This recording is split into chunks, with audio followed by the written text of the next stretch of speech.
eh, eh. Kenyan Gen Zs. Si mtatumaliza huko nje. Yani the best thing in the world right now is being a Kenyan.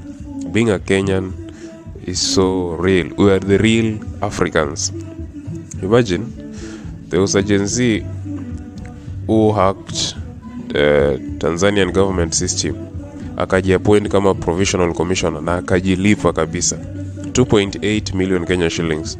In Tanzania shillings ilikuwa 50 million Tanzania shillings. Just imagine.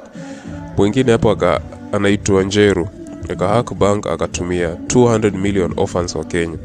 Yani imagine hacking the account na aka withdraw 200 million shillings na akatumia orphans wa Kenya.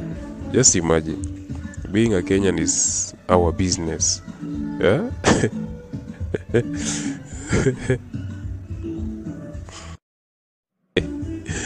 Hey, Kenyans eti Suluhu akitaka asamehewe azae na Simple Boy, our cute Gen Z. Hiyo ndo kama bond sasa tuunde ushemegi.